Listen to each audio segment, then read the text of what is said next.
So I just woke up from like a little sleepy sleep because, yesterday, not only did I had a show, after my show, I did like a meet and greet. I always do a meet and greet, but yesterday was like a lot of people. So I did a meet and greet of like 40 people.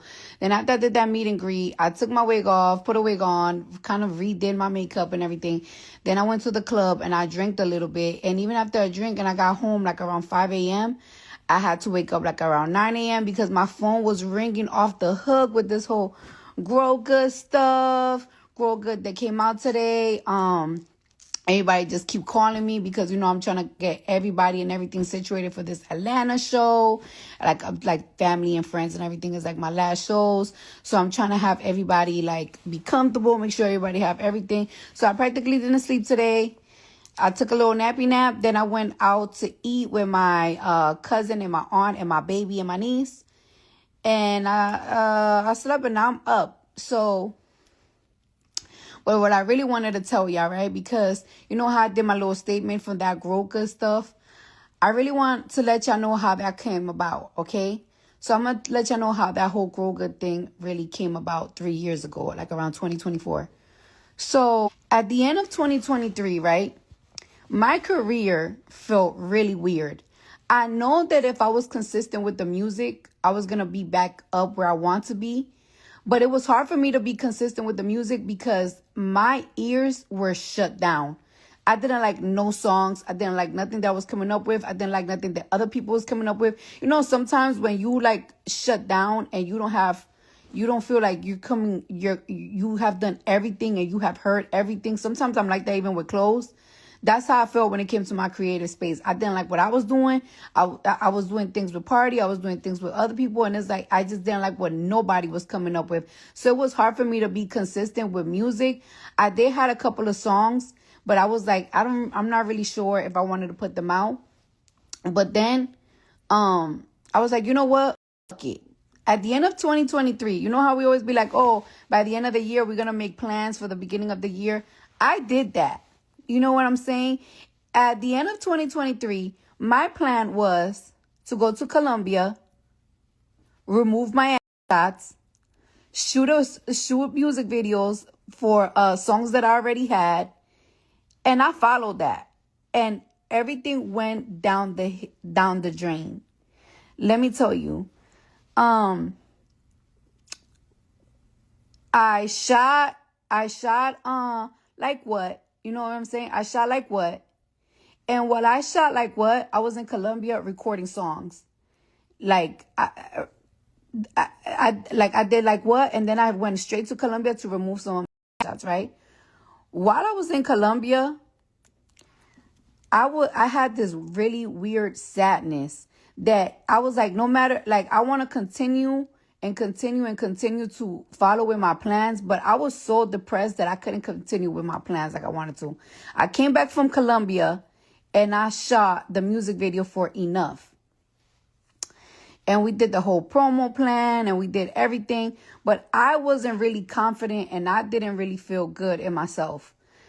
Then after that, I went to LA and I went to LA to continue to finish my album, to keep doing music on my album and doing a lot of promo because Enough is like coming out and we're doing promo. And like I said, I was so depressed and I felt so empty in the inside. And it wasn't easy because like not only I'm not sure where I'm like locked out in my creative site, like in my head. I feel like I have jumping me. All these that's why I'm not that's why I don't a lot of these female rappers because when I was going through some these bitches, they could attack me when I was in my lowest. I ain't never gonna forget though. I'll do all y'all bitches time, but I don't even make it a priority. Like it's like, you know what, I'm gonna get over that. But when I was going through a hard time, you bitches put me through it. But anyways, that's not the point. The point is 2024. I did a lot of plans for 2024 at the beginning of 2024, but I was in such a depressed state that I couldn't continue. Then I found out I was pregnant, and I found out I was like 18 weeks pregnant. Now, are you 18 weeks pregnant? Well, like I said, I had surgery, so I wasn't getting my period. But I thought I wasn't getting my period because I just had surgery and I was thinking like, oh, well, maybe the surgery was just, It was a lot. I was in anesthesia for 6-7 hours. So, like sometimes when I do surgery, I don't get my period for like 2-3 months. Come to find out, I was pregnant. And I decided I was going to keep my baby. And I did kept her. And I love her. But while I was pregnant, there was talks. You know what I'm saying? There were talks. There was concerns from people that I work with. But I kept telling them, like, I kept telling myself, I'm going to still do the work, which I did. The whole time I was pregnant with Blossom, I never left the studio. Never. I was sleeping in the studio for 4 or 5 days. That's not the point. The point is, it was just not my moment. 2024 was just not my year. But in 2024, I told Patience, right? Because I had to make some money. You know what I'm saying? I have to make money. And I do make money, but, there's going to be months that you make $2 million a month, or there's going to be months that you can make 10, or you make 500. You just never know what you make in a month. But I feel like in 2024, I wasn't making the money that I really wanted to make. And in order for me to make the money that I wanted to make, I had to take these festivals. But I couldn't take festivals because I could, but I couldn't. Because I just felt like, why am I going to do festivals when I don't have new music? I don't like performing if I don't have new music. I kept saying, like, it's like, yeah, I could take the money, but is people going to see me try to perform five-year-old songs? So I just kept saying no to festivals, and I just set my ass down. So I'm like in a whole limbo in 2024. And I kept telling myself, I told Patience this, right? Yo, I need to leave my kids something. Because I cannot depend on festivals. I cannot depend on endorsement deals. I cannot depend on these equity deals that I have done. Because I have a lot of deals that I did from equity. Like I did a lot of equity deals. Don't worry. I got my hands in a lot of pots. You know what I'm saying? I got my hands in a lot of pots. So I told her, right? You are not just somebody that I work with. You're like my sister. We literally, like, me and Patience have fallen outs and come back, fallen outs and that, because she's like my older sister. And it's like, I need to build an empire, and I need you to help me. She has a different type of patient than me. She's a better talker than she's a better talker than me.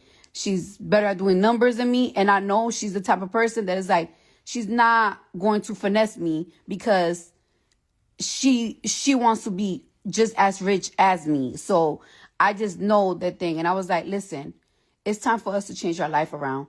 And it's like, what are we going to do to change our life around? And it's like, well, I'm not a makeup person. So that's something that I don't want to sell makeup because I don't know how to do makeup. I don't really want to do skincare because I just have good skin. So sometimes I just put Vaseline in my face, and sometimes I do like a whole skincare thing. But there's people that really take that to the heart. Like I have a cousin that he had acne his whole life, and himself cured his acne with his skincare. So I feel like that's not my lane, but my lane is hair. My lane is hair, and I have another lane, which y'all gonna see. And I told her, it's time. I'm tired of making other people rich. It's time for us to get rich of what we love to do. We need partners. We need this. We need that. And that's exactly what me and Patience did. And I had this conversation with her when I felt like I was at the bottom. At the bottom, yeah, I'm Cardi B. But they're coming out. I have that don't even have half my accolades dissing me. You know what I'm saying? At the moment. And I cannot even say nothing. Because one thing about it, like when somebody got a hype and they trying you just got to shut the up. You just got to be like, you know what? Remember what Drake said? Like, but get it while you here, boy. Because all that hype don't feel the same next year, boy. That's how I was feeling. So I was like, you know what? Get it while you here. Because all that hype ain't going to feel the same next year. That's why I was just quiet and letting this play out. One thing about it, you got to calm down and see play out. Sometimes people think that I'm like very impulsive, but I'm not. I'm very if you as a Libra, you know that we be like, I'm gonna get you at the right moment. We just be quiet sometimes. Y'all think that we so impulsive, but we not. But anyways, point is 2024 was a very, very bad year for me. But 2024 was the year that I decided to say, listen, I have to leave a legacy for my kids. If God forbid something happens to me tomorrow, I cannot just leave my kids with them couple of millions that I have in my bank account and a music catalog that God forbid if something happened to me, it would have to be split and who the knows. You know what I'm saying? I have to leave my kids something that is mine. Like if I own and I buy a restaurant and God forbid something happened to me, that's my kids. That's my kids. Then that's the type of business that I want to do. That's why I got Grow Good and I know it's coming up. Like it's like I don't want something that oh my God, what the f- that? You heard that? Am I being too loud?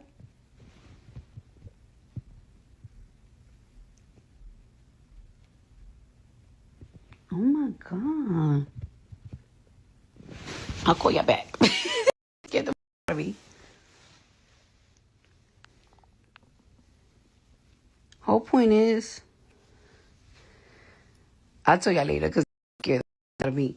Whole point is, in 2024, it was one of the lowest years of my life. And in the lowest year of my life, that's when I decided I'm going to own my own business. I'm going to go through it. I became partners with the Revolve owners.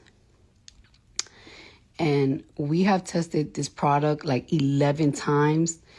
We have tested this product like 11. My voice. I lowered my I tested these products like 11 times. We have tested this product in like I say about 10 different hair textures and stuff like that. Because one thing about it is like a lot of people think that I'm only testing this hair product on myself and on my kids. No, this shit is being tested on different people all the time. Like we've been working on this product for 3 years and it finally came out and it completely sold out. But I just want to say it took time. Good things don't happen right away. So yeah. I'm hot. I'm waiting for 6 a.m. to come so I could buy some Chick-fil-A ice. Just wanted to let y'all know. I'm getting off. I'm started.